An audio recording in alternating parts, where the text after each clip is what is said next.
Absolutely, and especially now. So Yeah. you have the floor, and you feel free to share your screen and everything.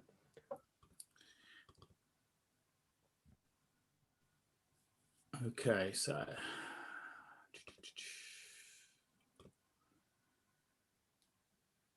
it's all good to go.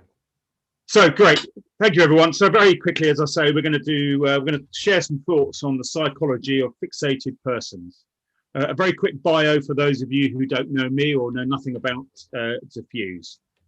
So in 2016, in the UK, was beginning to kind of get involved in the debate around Brexit. A young female politician was tracked down by an extreme right-wing fixated individual and assassinated in the street. Now, when that happened, I was the person that was then brought in by the UK Parliament to stop that happening again. And 12 months later, my team and I, in fact, did stop the next attack with solutions that I've introduced. 2019, we then launched Defuse Global, which really brought the very best practices in terms of the processes we've been protecting politicians with out into the commercial world. We particularly specialize in the online world, social media, and the dark web, etc. So let's make a start. So why do you need to know about fixated people? Well, the reason is it's such an important subject, and one, in my opinion, that, as I say, anyone who's involved in your industry, a protection industry, and as a professional needs to understand it, because fixated people potentially pose the greatest threat, not just to those that you're protecting, but to you as well. That said, what we know is that, as the slide illustrates, physical protection measures alone, be they human or technical, will not stop a fixated person who is committed to harming their target. There are loads of examples of this throughout history. Many world leaders have been assassinated despite the fact of a full protection team, not by professional assassins, but by fixated individuals. And, you know, one of the great examples, I guess, is Ronald Reagan, who I'll sort of talk about a bit later. And those of you who are familiar with that will, of course, be aware that Hinckley evaded all those security measures. He shot and injured Reagan and injured 3 others, one of whom subsequently died from his injuries. And the people who are fixated and those that pursue famous people, celebrities, etc., they pose a greater risk of death and serious injury than terrorists or criminals. So this is a key area that people need to understand. So let's be clear what we're talking about. Over the last few days, I've been pretty much fixated on getting this presentation done. And one of my really good friends here in the UK is pretty much fixated on the football or soccer, depending where you're from, the transfer window. Every 5 minutes, he's checking his phone to see whether his team have bought any new players. That is not what we're talking about. That is not fixation. What we're talking about is what's often termed pathological fixation. And the person who's pathologically fixated is effectively unable to think of anything else. Every waking moment, they are consumed by this fixation. It is a mental illness and can be seen in the level of interest that they have on their subject. They'll have cuttings out. They'll be turning up at lots of different events. Social media posts is obviously a huge thing. Letters. But their obsession is such that it's the only thing they can focus on. And one of the challenges of this is that when you're a fixated individual, they have a greater desire to get close to their subject of interest. And any attempt that tries to stop them doing that increases their anger and therefore increases the threat. And this is why, and a point I'll touch on a bit later, if you are having a fixated individual and you get an injunction or a restraining order served, that actually raises the threat level, not reduces it. But I'll touch on that a bit later.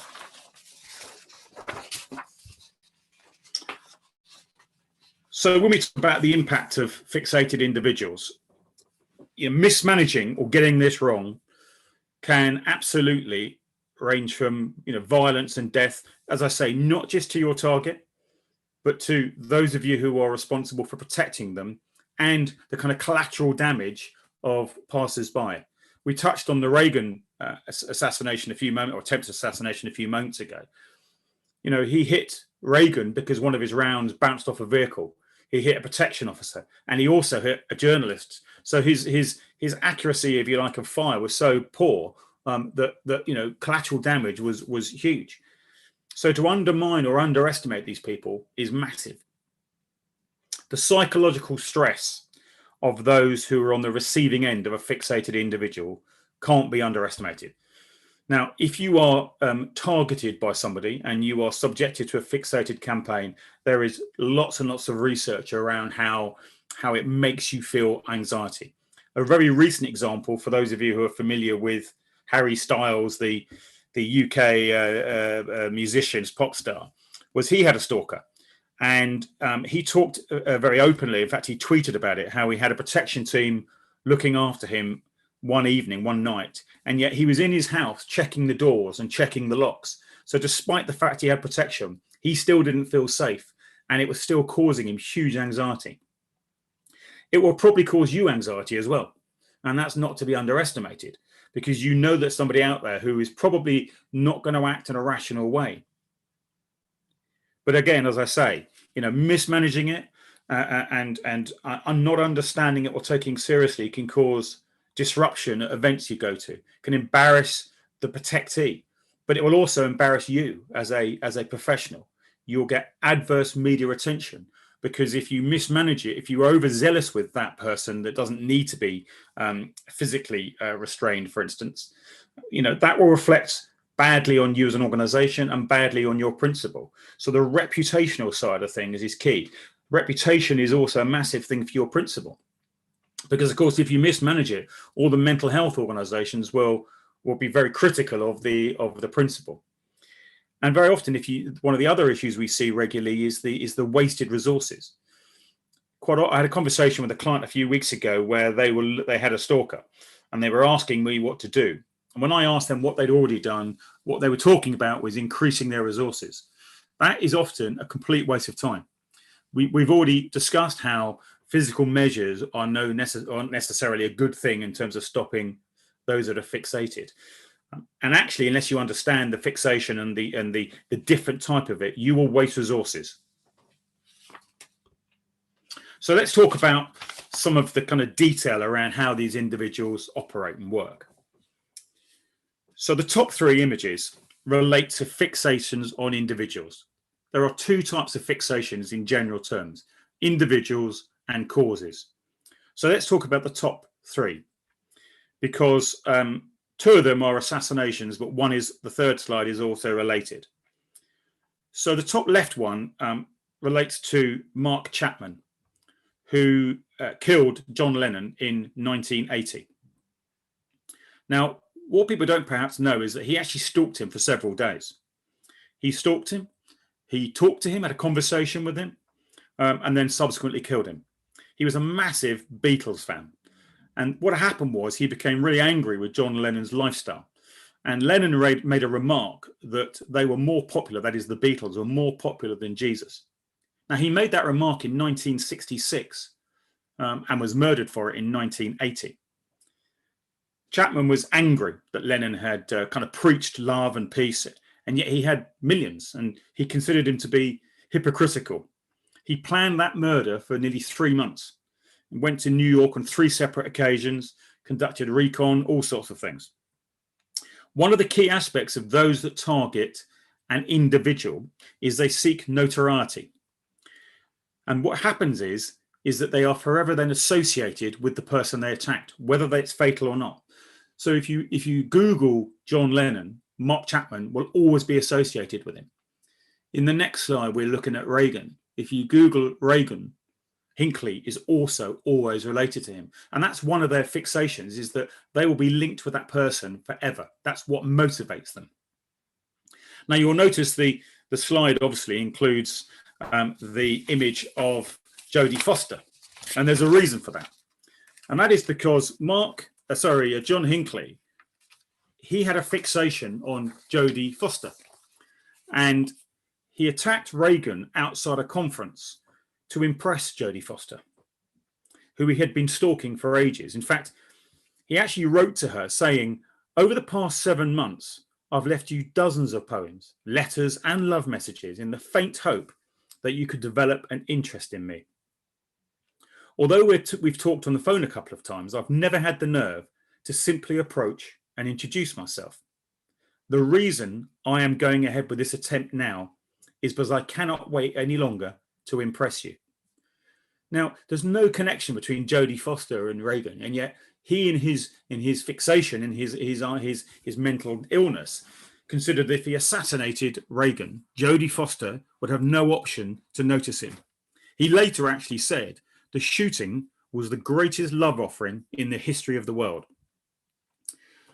Personally, I disagree, but there we go. So there's a very specific reason why they target individuals as opposed to causes. Very often, though, causes are more dangerous. So that the images on the bottom relate to causes, and the bottom left, for those of you who are not familiar, is in fact Joe Cox, the politician who was murdered and who I referred to earlier.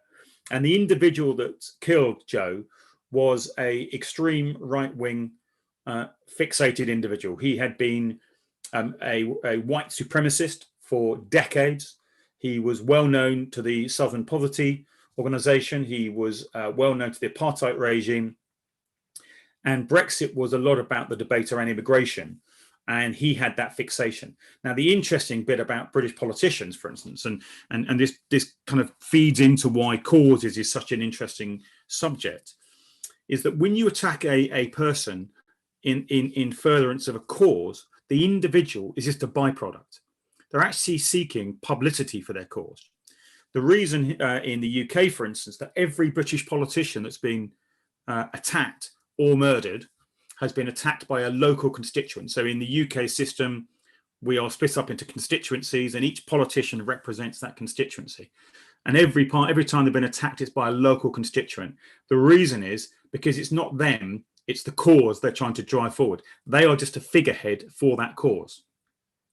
Which brings us on to the next three images. And of course, you know, we'll all, certainly the first two will be very familiar with you. The more recent one with the Congress situation, and then of course, Black Lives Matter. And in many ways, those two are the opposite ends of an argument. And then the last one, of course, is the anti-vaxxers, which certainly in the UK is a big thing. And across Europe, we're seeing riots and demonstrations in some places around that. And I predict that potentially these three causes are going to be even bigger this year. So if you are actually representing or looking after someone who in any way is engaged in some of these causes or is anti these causes and actually talking about them, you need to understand that they will be a target for these people. Because some of these people within these causes are going to be dangerous people. They're going to be mentally ill, they're going to be fixated, and they're going to want to make a name for themselves. And so, you know, you need to understand that you may not see them as being particularly dangerous around this, but they are just a figurehead and they will be targeted. So one of the most obvious signs of fixation is stalking. Now, certainly in the UK, stalking is undefined in the law. We have an offence which makes it an offence to stalk someone, but actually it's not defined in terms of what is stalking. And as far as I'm aware, across the globe, there is no real kind of universal definition. But for the purposes of what we're talking about and what I've always worked to, you know, it is really what we say there. It's the predatory pursuit and harassment of one person towards the other. Now, the key elements are the repeated attempts to make inappropriate contact, and also the issue around trying to, you know, cause fear. One of the common issues around stalking is it causes the individual to change their behavior. Now, a lot of definitions talk about the individual being in fear, but actually the definition goes further in many cases and talks about either the person who is the target or those who protect them believe they're being stalked. So we've dealt with a number of clients, as an example, who were totally unaware, for instance, that they were being stalked, but the protection team were aware. So we were working with the protection team, but the principal was unaware. And that's quite usual in terms of you as the protectee will know there's an issue, and you can decide this person is a stalker, we need to manage this. Now, it's also relevant, and we've touched on it all through today, really, when I've been listening in, that nearly all stalking now is going to be cyber enabled, and with the Internet of Things, it can be very intrusive, and that can have a real impact on, at times, particularly in the beginning, the principal or the target of the stalking can think they're going mad because things are happening. We've taken calls more recently where all of a sudden something's going on in the house, the lights are coming on, or what have you, as we get involved in smarter houses. So if you are working with someone and they start reporting sort of strange things going on, it's absolutely worth thinking about a TSEM survey and making sure that actually there isn't something going on. They're not monitoring you. I've got, for instance, security cameras. Someone could hack into those and look at us. So if your clients have got the same, you need to be thinking about that. Stalking isn't necessarily just somebody turning up. It's done on the internet now. Now, even though most stalkers don't actually carry out their threats, all threats should be taken seriously because they're distressing and they cause fear and they cause this sort of unknown. People look into a crowd when they're going to have a press conference or they're going to an event, and they're just looking out there knowing that someone's targeting them, but they don't know who, and that causes fear. So the key thing about stalkers, and the reason that we need to understand it in greater depth, is because there are different types of stalkers. There isn't one stalker, and they pose different threats and different risks to different people. So I'll very briefly go through this. Clearly, it's a kind of slightly in-depth subject, which if you do come across this, my advice is always, seek out the professional help of those of us that are trained in it and can identify it. But if we go through them, the rejected stalker is normally your sort of domestic stalker. Actually one of the most dangerous. So these people are normally people that start stalking after a breakdown of an important relationship, which usually, but not always, has been kind of intimate, a sexual relationship. Now, what they look for is reconciliation or revenge, or a bit of both. Lots of domestic murders result from these type of stalkers. And one of the other issues that we've experienced over the years with rejected stalkers is, if a rejected stalker identifies that the person that's rejected them now has a new partner, they may target that individual. And of course, that may be your client as well. So, again, a very dangerous type of individual. The next one, an intimacy type of stalker. Now, there's someone who desires a relationship, often with a stranger. So they target strangers, professional contacts, acquaintances, very, very common among celebrity stalkers. So for instance, as an example, they will fixate that a celebrity who plays a certain role, they may fall in love with that character and think that the individual is actually really that character. And if only you knew me, you'd fall in love with me. That's how their minds kind of work. And what they're looking for is, that kind of reciprocation of love. And if it doesn't happen, then of course that raises the stakes. Yet again, another group that, let's say, a celebrity. And when they find, or the news reports that the celebrity has a new partner, they will target the partner, because in their mind, if they can get rid of that partner, there's an opportunity for them again. Again, can be very, very dangerous. The incompetent suitor, and Hinckley, by the way, was an intimacy seeker. The incompetent suitor, again, as it says, usually lonely individuals. They're usually socially and interpersonally inept, and they have a sort of feeling of entitlement, but indifference.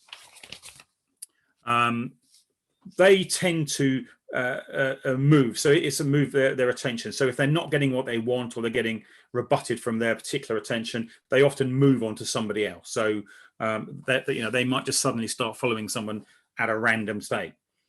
And we've got the resentful stalker. Now, this I think we're going to see a lot more of this, and certainly we are seeing more of this in the commercial world that we work in. They set out to frighten and intimidate, and basically take revenge for what they perceive to be a humiliation or an injury, and they get this sort of sense of power and control.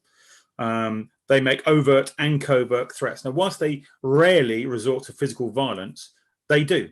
And so we've seen workplace massacres, for instance. We've seen school shootings. They're often these kind of resentful stalker.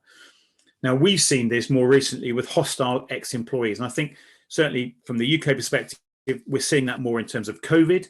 But we're seeing it internationally. So we have had a client recently based in the US, who is being targeted by a UK national. And for that reason, because he feels he's been humiliated, he's been sacked, he's lost his job because of COVID. I think we're going to see more of this. And whilst I make the view that they're not always violent, they like to frighten, intimidate, it can't be ruled out, because that is what they're doing with loads of experience and examples of that. Lastly, we have the predatory stalker.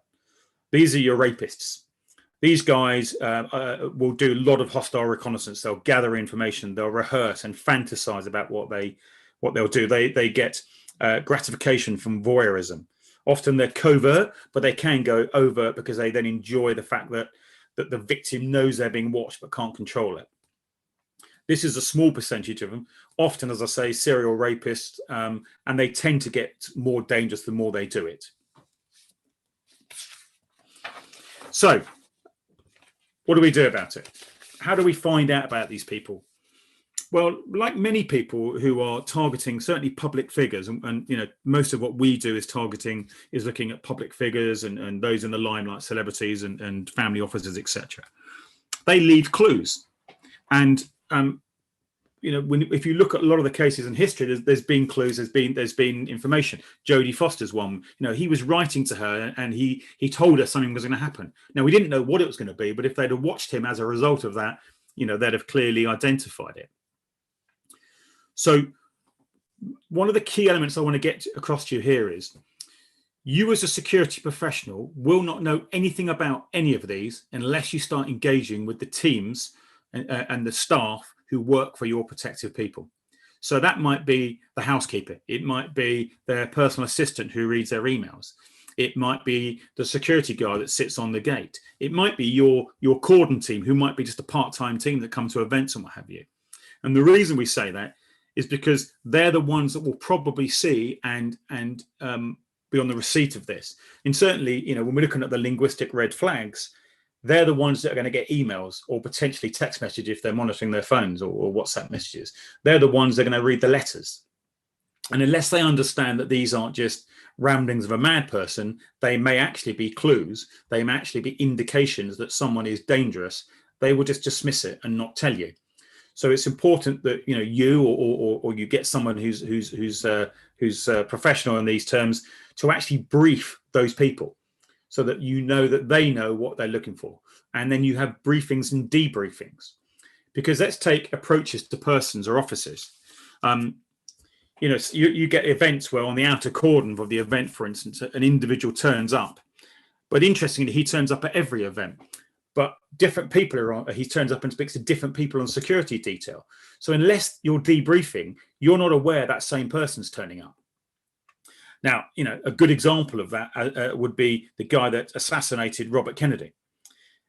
Because what he actually did was, in the 5 months leading up to the attack, he made about 4 different approaches. Now, we don't know whether they were failed attempts or whether they were hostile reconnaissance. But effectively, he made 4 attempts or 5 attempts. He then breached the security and hid in a pantry at the hotel where Kennedy was turning up, and then got out and shot him to death. Yes, that's an extreme example, but this may happen because fixated people, that they are fixated. They're going to continue doing it. It's what drives them. So have briefings and debriefings. Leakage is when someone, like the scenario around Jodie Foster, they will leak what they're going to do. They will tell somebody something's going to happen. Today's the day. I'm going off to do this today.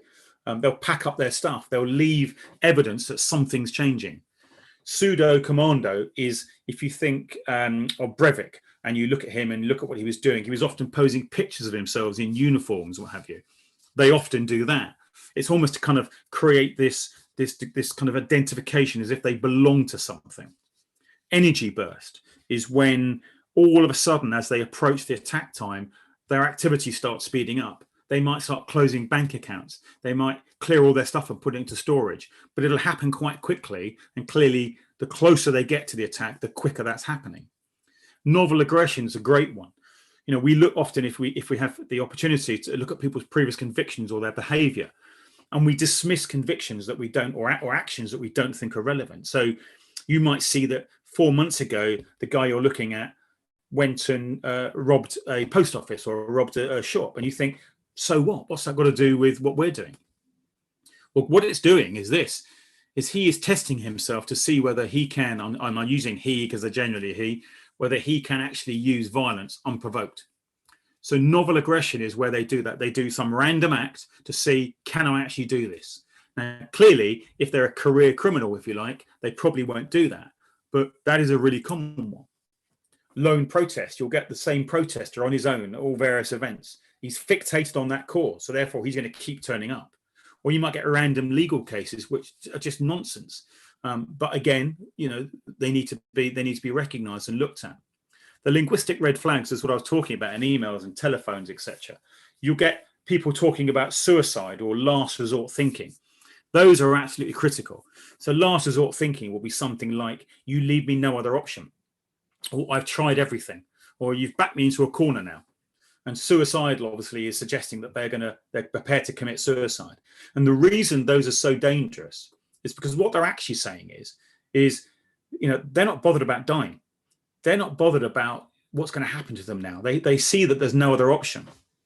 And then, of course, you've got homicidal. If people start talking about homicides and what have you, and murdering people, then we know that there's, clearly that's an indication that they may pose a threat. So all these things, we can go into so much more detail around them, but I'm conscious of the time. They need to be understood. So as part of, very few sort of protection details that I've worked with have had much training in this. And so we provide this sort of training for them. One of the favorite ones I have is Hunters and Howlers. And this is based on Hughes research. And what it basically says, and it again relates generally to public figures and that, what it generally says is that those that make threats don't pose threats. So if you take the analogy of a wolf, you get those that howl, those that make noise, they pose threats, they're the ones that are abusive on social media. Those are the ones that will shout and abuse and all those. And then you get the other one, you get the hunters. And the hunters are quiet. They don't make threats. They don't do any of that stuff. And the research is fascinating. When you looked at one of my business partners, Robert Fine, who's worked for the US Secret Service, did the research where they looked at every attack on a US senior politician over a 50-year period. And not one of them was attacked by someone who'd threatened them previously. They read that research in Europe. And again, I've done it in the UK, and it fits every time. And in fact, in nearly 4,000 inappropriate communications towards judges and other kind of judicial people, they found that less than 9% of them followed up any of their threats. Now, I'm not saying you dismiss someone that makes a threat. You can't do that, clearly. But what you also can't do is ignore the quiet one that doesn't necessarily make a direct threat. And that's why the communication bit's interesting. Because in my experience, very often, if they are communicating, they're doing it in context rather than direct threats. It might be something like, I know where your children go to school. Or I saw you out in Gucci shop today. It'll be something that's context that tells you they're watching you. They will not say, I'm going to kill you today. And if you think of the logic of it, they're not going to say that because they don't want you to stop them. So this hunter and howler concept is where resources get wasted, where people focus and put all their attention on those that are making threats and, making the noise and all that on social media. Now, we do follow the people on social media that do all that because they cause a psychological threat to your client and therefore, and potentially nowadays, a reputational threat, certainly. But in terms of a protective threat, they are unlikely to be the ones that do that. So just bear that in mind if you're looking at the social media or if you're working for a celebrity who's getting abused. Now, some of you who might have seen my some of my social media in the week, I talked about Spielberg's recent case. So just to put it in context, he's been having a stalker for some time, and she is somebody who apparently was sending him film scripts and what have you, and he was ignoring them. I'm sure he gets thousands of those. So we're talking about a resentful stalker here. And what happened was that a message came in initially saying, if I have to personally murder people for stealing my IP, my intellectual property, I will. Now, Spielberg was then informed by the police that she attempted to buy a gun with the intention of killing him. So here's the thing. They took a restraining order out. That restraining order tells her she can't come within 100 yards of him for 3 years. Now, if I think someone's going to have a gun, I'd want them to be a lot further away than 100 yards. That's the first thing. She's banned from harassing, intimidating, or threatening him. Well, in most places, that's illegal anyway. She's not allowed to contact or tag him on social media posts. Okay, well, on anonymous things, interesting how you're going to prove that's her every time. My point is this, though, is that when you take out a restraining order, as we talked about earlier on, and when you put an intervention in, shall we say, that's where they often get angry. And if we go back to one of the things I mentioned earlier around the fixated people's desire to get close and how they get angry when they're not allowed to do that, when they're stopped from doing that, that is why the risk goes up. There has been several cases in the UK where, certainly in domestic scenarios, an injunction's been served, and within 24 hours, they've killed the person they were stalking. So if you are working with a client who is being stalked as a fixated person, and you are involved in that conversation around the restraining order or some other intervention taking place, you need to make sure that you're aware of what's happening with the law firm that are doing that. The victim needs to know that's happening. But also what you then need to think about is, at that point, do you increase the security? So you need to become more vigilant then, not less vigilant. You can't rest on the fact there's a restraining order or some other thing, because actually that could be the catalyst that makes things more dangerous. So that kind of concludes really the presentation for me. I hope it was of interest to you and that you learnt one or two bits and pieces there. All I would really emphasize is that fixated people are, a very real threat. They're a very real threat that you may come across on a daily basis. So please, do take them seriously. And if you need any more information, then certainly, by all means, come and ask me, and we will happily share information.